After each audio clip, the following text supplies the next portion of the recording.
Hi, it's Bruce Kulick, and you're watching Chaoszine.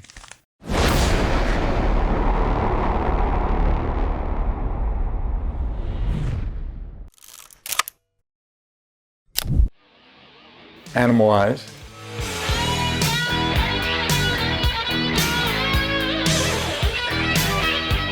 So my connection with Kiss started just being friends, in a sense, with Paul, because my brother Bob worked with them. And then there was some opportunities to socialize. It was interesting that my brother would invite me, come on, we're gonna go into New York City, the Manhattan. Paul wants to see a movie. I wasn't a big Kiss fan, but I, of course, knew enough about Kiss. And it was exciting to meet Paul, no makeup, you know, because this is 77, 78. There were clubs in New York that were kind of fun, where everybody, all the rockers and musicians would go to. So went there with them. So it started a little bit that way, but I was, you know, destined to be in the band when Animalize was being recorded. It could have been only, I think it was two things. Mark St. John, he had an arthritis condition where his hand got swollen. And maybe Paul was, you know, it might have been a little bit before, but I think he was already getting ill. Paul knew the record had to be finished. So he always knew that, like my brother, I could probably get the job done. So I was really excited when he asked me. So I went to the studio, and by the end of the session, which was successful, he goes, "Don't cut your hair."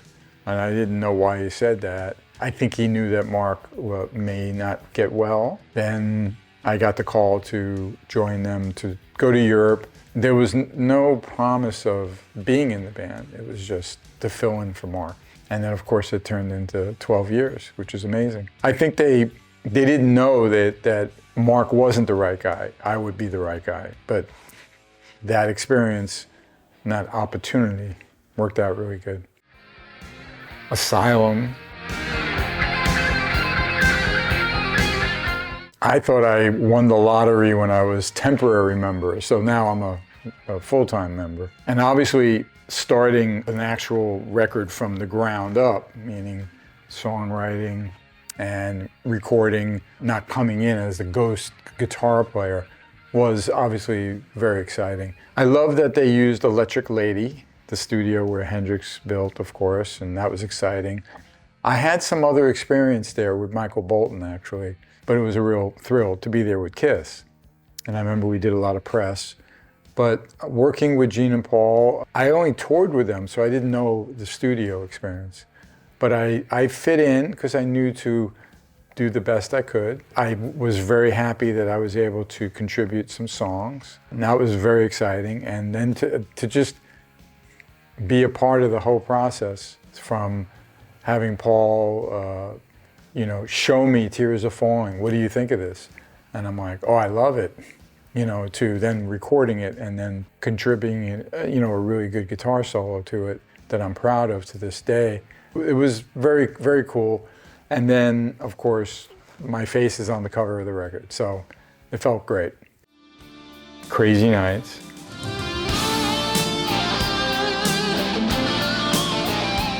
In contrast to Asylum, which seemed to be more self-produced, it was interesting to get Ron Neverson involved, who was very successful then. And he, you know, he had hits with some big bands. And I know that Paul was very excited to work with him. Gene, maybe not as much. But again, I was able to contribute some songs. I thought that Ron, he had a vision for the album, but I know that even though he added some elements that people argued with, maybe keyboards or some samples on the drums, like the snare drum or whatever. But he always wanted the lead guitar up front, you know, which was important for me. So I was happy about that. I think he did a good job, though I remembered watching Gene be so nervous about it. It was actually a platinum record, so he obviously did a good job. I think it was the last platinum record for the band. I read some article just recently about that. So, you know, Neverson did a good job, and I think there's some great songs. And again, I was able to contribute some songwriting and everything. So, pretty exciting. Hot in the Shade.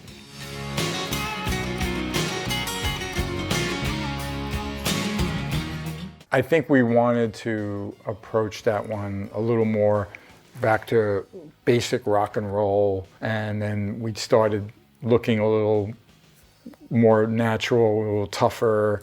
Revenge got really tough looking, of course. I stopped playing a lot of the whammy guitars.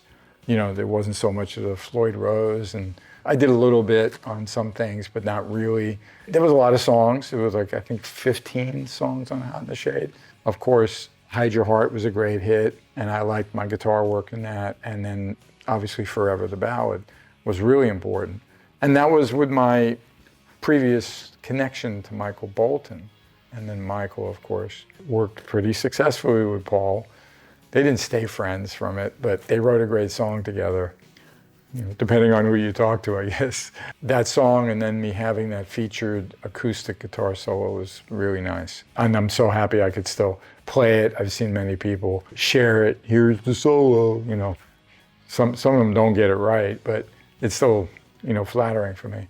The tour was probably even more interesting because it was a very successful, a great bill with some other great bands from that era, Winger, Slaughter, and other groups. I don't know if we would have gotten to Revenge if we didn't do Hot in the Shade from Crazy Nights. So there was an evolution there going on. Because Smashes and Thrashes and Hits was greatest hits with 2 new songs. It wasn't exactly where we were heading. So it has its place. I like the image of the, you know, the Sphinx with the sunglasses. I think it's funny.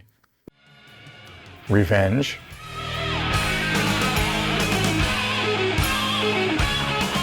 Well, it was really sad, of course, that Eric got sick right when we were getting ready to record, when he found out that he had actually cancer on the heart, which is very serious, you know. Bob Ezrin being involved and being such a famous producer and successful one with a Kiss history, right? I loved the way he arranged the band. And we knew we had to get a different drummer, so we were auditioning some people. Eric Singer, of course, passed the audition, which was great. And we didn't know, you know, what would happen. And there was only so much. Eric Carr wasn't in a position to play, sadly, though he sang on God Gave Rock and Roll. And then, of course, there was, when sadly he passed away, there was the car jam that we were able to dedicate to him and update a little bit. There were other guitar work on it, you know. That was the first thing we did after the funeral. I had to go, okay, Bruce, play guitar on this. I'm like, oh God. But actually working was a good thing. You know, it was in tribute to him. Of course, he did the video for God Gave Rock and Roll, which was really wonderful that he got that opportunity. And he had more energy than I did that day. It was amazing. Even though he's wearing a really big Eric Carr hairdo, wig, you know, because he lost his hair from the cancer treatment. So it was really tragic, yet I have to admit that the music that came out from Bob Ezrin's work with the band was very powerful. Probably my favorite from my era, although there's so many great highlights throughout the years, you know. Especially the way the guitar playing, I was able to reinvent myself in another way that was very different than anything before. Again, if you know what I mean, because obviously I wasn't asked to imitate Ace. I was always able to be me, you know, but each album had its own recipe, you know, and flavor. Alive 3.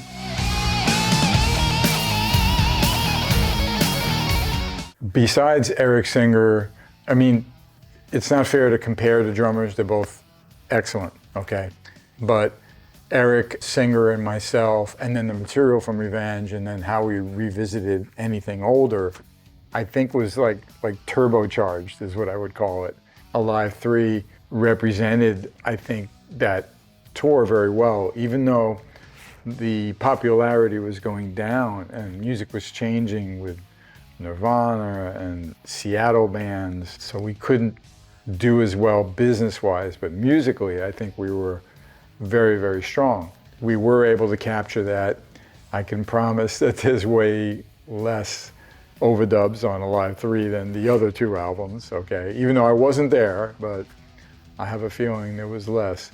I think the song selection was great. The only thing odd was Gene and Paul and probably the label wanted some songs included that were not actually being performed, okay? But I would have hated not to have I Was Made for Loving You on there, because I like to be connected to that song too. Such a huge hit for the band. And we did it much different than the original Kiss. It was heavier. Great record. I love the graphics. And there was a lot of video taken too for Kissology and everything, so it was good. Unplugged.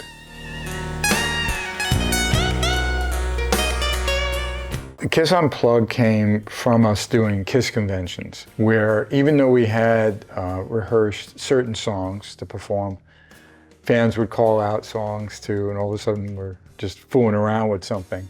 But we did get tight on a certain set of songs, some new to me, you know, Sure Know Something, Plasticaster, you know, these were things I hadn't played, Going Blind. I mean, playing Domino acoustic is not easy, or I Still Love You, but the others were those vintage songs that I never really played before. But they all worked great. You know, Do You Love Me is just so awesome, and Rock Bottom. I just really had a great appreciation, and actually, more currently, when I go back and listen to the original studio versions of some of those songs, I get why they were so important for Kiss, but I really had a special place for how we did it acoustically like that. It just is such a terrific album. I know for a fact that Paul Stanley never sang better. It was just amazing what he did vocally. And the band was so tight. And the one thing that I always feel frustrated by was Eric Singer, myself, with Gene and Paul, and those performances were extra amazing. And all the publicity and all the press was always about that Ace and Peter came out.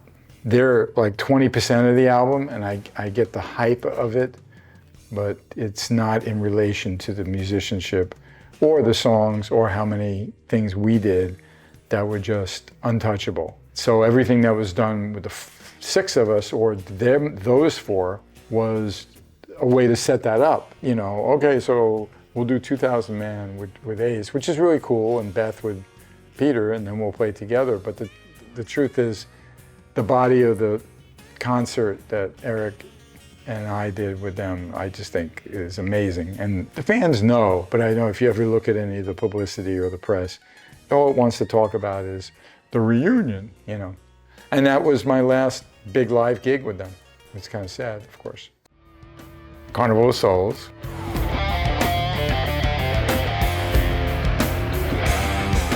Well, I'm still very proud of Carnival of Souls. It was, you know, Revenge was heavy, but music changed, so I know Gene had a point of view of continuing to get more dark and heavy.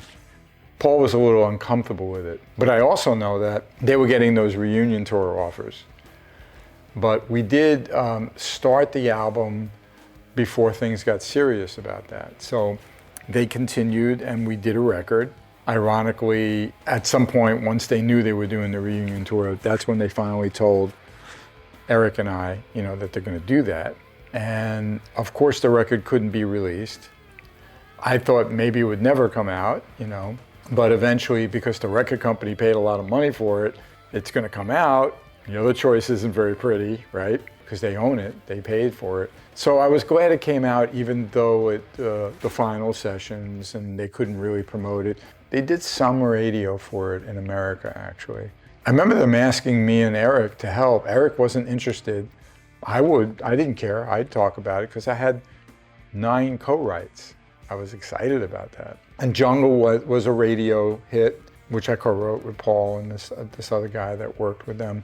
You know, overall, it has some real fans, okay? Although it's not a very typical Kiss album, it isn't. But neither is The Elder, you know what I mean? It was there because of heading in a direction heavier than Revenge, that's all. And then, of course, you know, the gears changed to Reunion Tour, which is just going backwards, basically, and revisiting, you know, the early years. So different, right? If you think about where we were, and it's very ironic, you know, and then they're doing Firehouse, you know what I mean, and Shock Me. To me, all the albums have weight and importance. And of course, with the early stuff, they were always in makeup. by the time it changed, there were already different members and things like that.